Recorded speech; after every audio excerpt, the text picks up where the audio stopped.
In lesson 7, we're going to have a look at monitoring the appliance and some of the monitoring that the appliance can do for us. Okay, so all about monitoring. We're going to have a look at the logs that vCenter collects from your virtual machines and your ESXi hosts and from vCenter itself.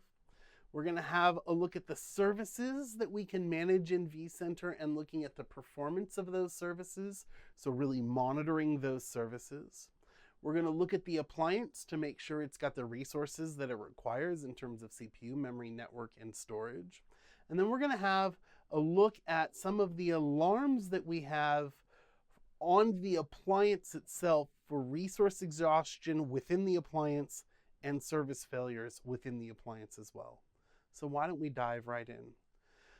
The first thing to understand is that for every inventory object within vCenter, under the Monitor tab, you will see a list of tasks and events.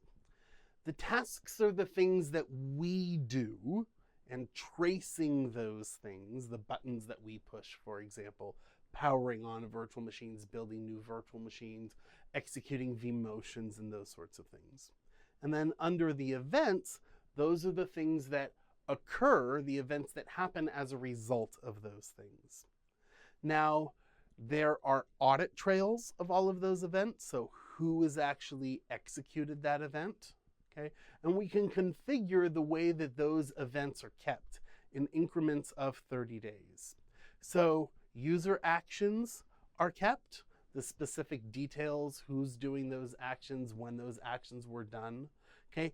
Everything is reported, including the issues like the IDs of the files, the paths, the source of the operation, the name of the operation, the date and time. All of that is recorded and kept. And events and alarms are then displayed to us within the vSphere client, and we can establish notifications as well, and we'll look at monitoring the entire environment and alarms much later in the class, okay? So that we can become notified when there's a health issue or when a service happens to fail.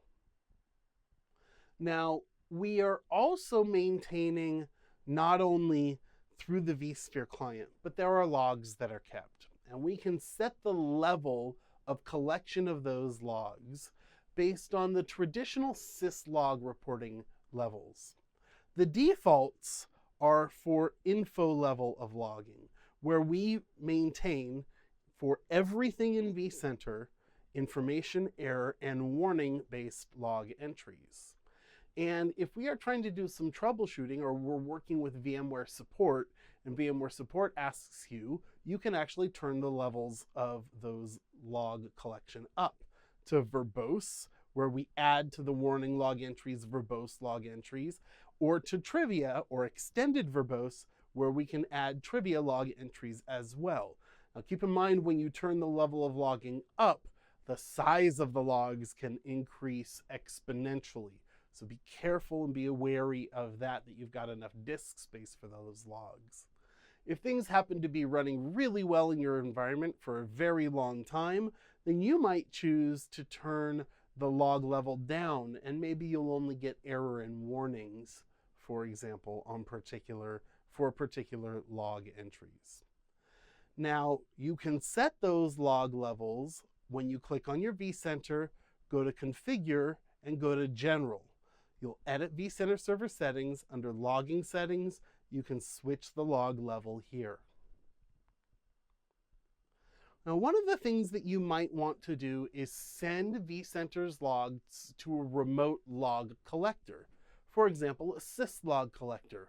Or if you're using VMware's vRealize Log Insight, you can send those logs to the Log Insight system. Under the management interface, that's again on port 5480, you'll see right above backup where there's the syslog configuration, where you can configure and add multiple syslog collectors to the environment. You'll choose the protocol and the port number that those logs can be collected as. Okay. Let me show you this one as well. On your ESXi hosts themselves, you can also forward those logs. Now, this is an advanced system setting, So you'll click on ESXi, one of your ESXi hosts. You'll go to Configure and then Advanced Settings, where you can do a search for the term log host, where you'll find the syslog collector, and you can point to your syslog collector using the protocol format and the port number as well. Back on the VAMI interface, there are a number of things that you're going to want to look at to make sure that vCenter appliance itself is healthy. Things like the database, for example, definitely needs to be healthy. So if you go to the monitor section, let me see if I can zoom in on this one a little bit as well. Heading over to the monitor section, you'll notice CPU and memory, disks, network, and database. Okay? If you click on database, you'll see the amount of space available for your database itself. Okay? Each of the different services and different components of vCenter, or some of them, actually have separate virtual disks. So if you need to increase the available capacity for your database, for example, there's a virtual disk whose size you can increase.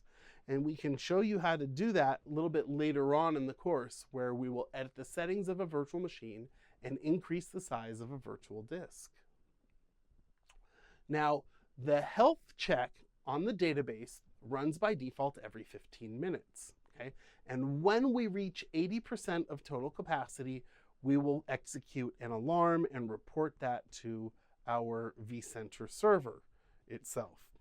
When we reach 95% of total capacity on this database partition, we'll change from a warning to an error, okay? And then vCenter server services themselves will shut down so that you can configure more disk space or remove any content that is unwanted. Okay?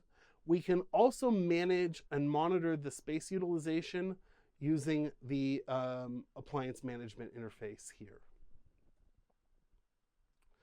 On the CPU and memory view, you see the total CPU utilization of the virtual machine and the memory utilization of the virtual machine. And you can understand or feel like if performance is starting to lag because you've increased the size of your inventory in vCenter, that you may want to increase the amount of CPU or the amount of memory available to this vCenter virtual machine itself. Under the disks view, you get to see all of the virtual disks, and there are a significant number of virtual disks in this particular vCenter appliance. And you can actually see what they are. Like you can see 13 virtual disks and what the partition is actually called, and that gives you an idea as to what it's used for. And then you can see the total utilization of that virtual disk as well. Under services, you can see what services are running, okay, whether or not the service is healthy and whether or not it's been started or stopped, and so on. So if there's a service that you find is not running for some reason, you can start it, and you can also you can restart, start, and stop any service. Also in this management interface, you'll notice that the update link. This is where patches to your vCenter appliance can be applied. Okay? Not major upgrades, that's done through the appliance installer itself, but patches can be applied here.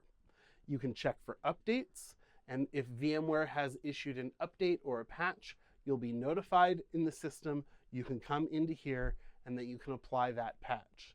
You can download that patch manually from VMware and attach an ISO image back to the appliance management, back to the appliance itself, to the virtual machine itself, or you can simply check online for updates using VMware's repository, which is listed right here in this line, and you can apply those patches. In many cases, vCenter will require a reboot, but don't forget, this is just a management interface, so if you have to reboot vCenter, your virtual machines that vCenter is managing and your hosts will stay up and running. So that does it for monitoring vCenter itself. We understand about the logs and events, we understand about vCenter services, and we can check for utilization of CPU and memory, as well as the disk capacity, as well as the database. So I hope you enjoyed that little section right there. And when we come back, we're going to have a look at this new feature called vCenter Server high availability. Back to you soon.